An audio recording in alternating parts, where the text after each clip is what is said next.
फक्त एकदा हा घरगुती उपाय करा, कानाकोपऱ्यातील सर्व झुरळ मरून पडतील, तेही काही सेकंदामध्ये. कोणतेही केमिकल औषध न वापरता या घरगुती उपायाने तुमच्या घरातील झुरळांचा, कॉकरोचांचा नेहमीसाठी कायमचा बंदोबस्त होईल. कायमचे घरातील ते निघून जातील असा एक पॉवरफुल उपाय मी शेअर करणार आहे. व्हिडिओ नक्की बघा तुम्हाला जर झुरळांपासून सुटका हवी असेल तर, कारण की मला रिझल्ट मिळालेला आहे म्हणून तुमच्यासोबत शेअर करत आहे. चला तर यासाठी आपल्याला काय काय लागणार आहे ते बघूयात. तर बघा, इथे आपल्याला लागणार आहे डांबर गोळी, नेफ्थलिनची गोळी याला म्हणतात, आणि अगदी आपल्या सर्वांच्याच घरी ही असते. कपड्यामध्ये आपण वास येऊ नये म्हणून ठेवतो, किंवा कपाटामध्ये, बेडमध्ये आपण ठेवत असतो, घरामध्ये, बाथरूममध्ये, इकडे तिकडे. आणि ही नेफ्थलिनची गोळी एक आपल्याला घ्यायची आहे. आणि असं भांडं याला बारीक करण्यासाठी वापरा जे तुम्ही दररोजच्या खाण्यापिण्या बनवण्यासाठी वापरत नाहीत, कारण की याचा जो वास आहे ना तो थोडासा त्या भांड्याला राहतो. धुतल्यानंतरही 1-2 वेळा धुवावं लागतं. तर वापरात नसलेला खलबत्ता मी घेतलेला आहे याला बारीक करण्यासाठी. तुम्ही वाटलंच तर पेपरमध्ये टाकून याला बारीक करू शकता. याचा आपल्याला पावडर करायचा आहे, आणि हे पावडर आता आपण एका वाटीमध्ये काढूयात. बघा, झुरळ जे आहेत ना, 1-2 दिसले घरामध्ये की लगेचच बंदोबस्त करायला हवा, कारण की दिवसांदिवस त्यांची जी संख्या आहे ना तर ती दुपटी तिपटीने वाढत राहते.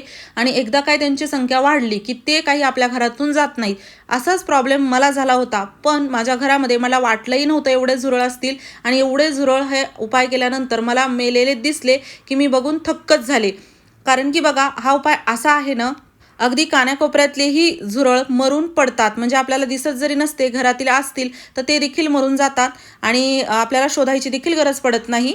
यानंतर बघा, आपल्याला इथे लागणार आहे तुरटी आपण घेतलेली आहे. म्हणजे आपण डांबर गोळीचं पावडर केलं, एका वाटीत काढलं. त्यानंतर तुरटीचं पावडर करायचं आहे, जे की माझ्याकडे अगोदरच बनवलेलं आहे. 2 चमचे तुरटीचं पावडर मी इथे वापरत आहे. अगदी तुरटी कोणत्याही किराणा मालाच्या दुकानात सहज मिळते, त्यामुळे तुरटीचा नक्की वापर करायचा, अजिबात स्किप करायचं नाही. त्यानंतर बघा, याच नेफ्थलिनच्या गोळीच्या म्हणजे डांबर गोळीच्या पावडरमध्येच मी इथे टाकलेलं आहे तुरटीचं पावडर. त्यानंतर आपल्याला एक मोठा चमचा भरून कापूर बारीक करून घ्यायचा आहे. 2-3 कापूरच्या वड्या बारीक पावडर करायच्या आणि त्या यामध्ये आपल्याला टाकायच्या आहेत. आणि हो, तुम्ही हा व्हिडिओ कोणत्या गावातून किंवा शहरातून बघत आहात ना, ते मला नक्की कॉमेंट बॉक्समध्ये सांगा, जेणेकरून माझा व्हिडिओ कुठे कुठे पोहोचला मला ते कळेल.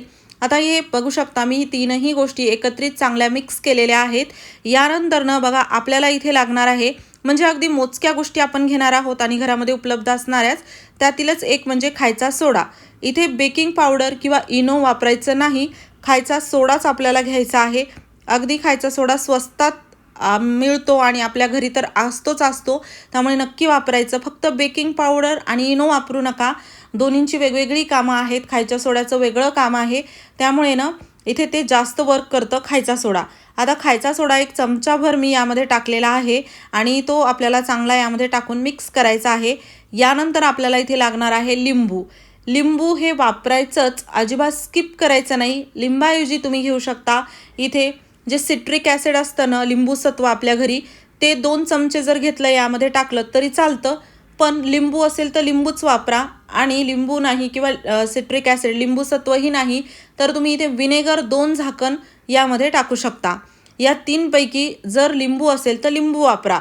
आणि त्यासोबतच यामध्ये अर्ध लिंबू मी चांगलं लिंबाचा रस टाकलेला आहे, पिळून घेतलेला आहे रस.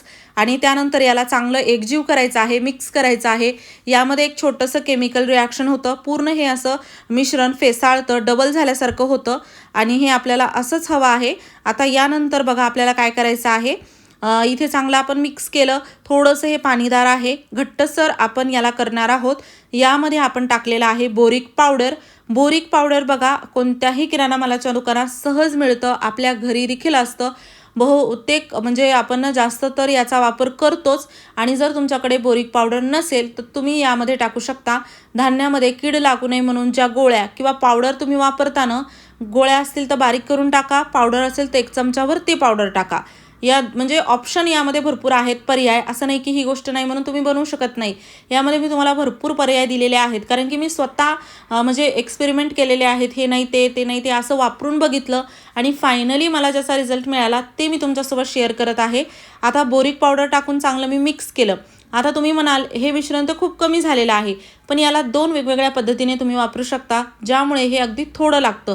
आणि जर तुमचं घर खूपच मोठं आहे आणि प्रमाण कॉक्रोचचं खूपच जास्त आहे तर तुम्ही हे मिश्रण वाढवू देखील शकता. यामधील इतर गोष्टी प्रमाणात म्हणजे ज्या मी घेतलेल्या आहेत तसं तुम्ही त्या जास्त प्रमाणात घ्यायच्या. यानंतर एखादं कार्डबोर्ड पेपर असं काही जाड घ्यायचं, त्यावरती हे थोडं थोडं मिश्रण मी टाकलेलं आहे. असं कागदावरती मिश्रण मी 2 कागदावरती टाकलं. बाकी तुम्ही घर मोठं असेल, तुम्हाला हे जास्त वापरायचं असेल तर तुम्ही हे 4-5 कागदं किंवा अजून जास्त असे कागद तयार करू शकता. त्यानंतर एक स्प्रे बॉटल घेतली, त्यामध्ये पाणी अगोदरच आहे. त्या पाण्यामध्ये जसं 2 ग्लास पाणी आहे, 2 ग्लास पाण्यामध्ये हे 3 चमचे मिश्रण आपल्याला यामध्ये टाकायचं आहे. आणि हे मिश्रण टाकून वाटलंच तर तुम्ही अगोदर मिश्रण पाण्यामध्ये टाकून मिक्स करा आणि त्यानंतर स्प्रे बॉटलमध्ये भरा किंवा असं डायरेक्ट स्प्रे बॉटलमध्ये पाणी असलेल्या टाकलं तरी चालतं. तुमच्या सोयीनुसार तुम्ही करू शकता. स्प्रे बॉटलमध्ये टाकून चांगलं याला व्यवस्थित मिक्स करायचं. आणि खरं सांगू तर मी अगोदरच एक स्प्रे बॉटल अशी, कारण की जसं की मी म्हणलं मी याला अगोदर वापरलेलं आहे आणि हे जेवढं जास्त दिवस राहतं ना तेवढा याचा वास स्ट्रॉंग होतो आणि तेवढ्या लवकर आपल्याचा रिझल्ट मिळतो. त्यामुळे याला भरपूर दिवस तुम्ही बनवून ठेवू शकता. रोज रोज बनवण्याची तर अजिबातच गरज नाही. आता यानंतर ना आता बघा हे कसं वापरायचं ते आपण बघूयात. त्यासोबतच जसं की मी म्हणलं घर किती छोटं मोठं आहे, प्रमाण किती आहे कॉक्रोचचं, आणि असं नाही की फक्त तुमच्या घरामध्ये 2 कॉक्रोच तुम्हाला दिसले तर घरामध्ये 2च कॉक्रोच आहेत, अजिबात नाही. मी म्हणते तुमच्या घरामध्ये जर 2 कॉक्रोच असतील ना तर तुम्ही म्हणजे अगदी असं मानून चाला की तुमच्या घरामध्ये नक्कीच 20-25 तरी कॉक्रोच आहेत, जे की तुम्ही झोपल्यानंतर घरामध्ये शांतता झाली की ते बाहेर निघतात आणि अगदी जास्त करून तर ते लपून बसतात.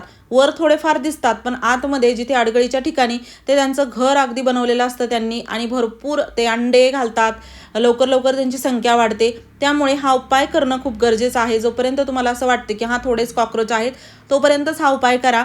आणि माझ्या इकडे तर बघा पांढरे कॉक्रोच देखील होत होते, खूपच किळसवाणं वाटत होतं, पण हा उपाय एवढा कामी आला ना दुसरं काहीच करण्याची गरज पडली नाही. लहान मुलांपासून दूर ठेवा, घरातील अडगळीच्या ठिकाणी कान्याकोपऱ्यामध्ये याला ठेवा. त्यासोबतच आता बघा स्प्रे बॉटलमध्ये भरलेलं मिश्रण आपण ज्या ठिकाणी असं पेपरवरती हे ठेवू शकत नाही किंवा ज्या ठिकाणी पाण्याचा वापर तुम्ही करू शकता अशा ठिकाणी आपल्याला हे स्प्रे बॉटलचं लिक्विड टाकायचं आहे, स्प्रे करायचं आहे, जेणेकरून त्या ठिकाणी कॉक्रोच जे असतील ते मरून जातात आणि कोपऱ्यातले कॉक्रोच बाहेर निघतात आणि मरून पडतात.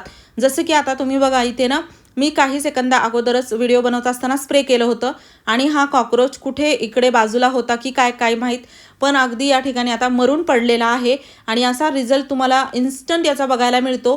त्यासोबतच जिथे जिथे काही सामान आहे ठेवलेलं किंवा काही तुम्हाला असं वाटतं बऱ्याच दिवसांनी त्या ठिकाणी साफसफाई केलेली नाही त्या ठिकाणी मारायचं. खिडकी, दरवाजे, टॉयलेट, बाथरूमच्या जाळ्या त्यावरती मारायचं. म्हणजे कसं तिथूनही आपल्या घरामध्ये कॉक्रोच येत असतात तर ते यायचे बंद होतात.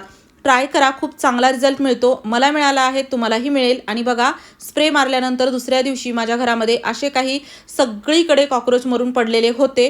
तुम्हालाही असाच रिझल्ट मिळेल. काही प्रश्न असतील तर कॉमेंट बॉक्समध्ये विचारा.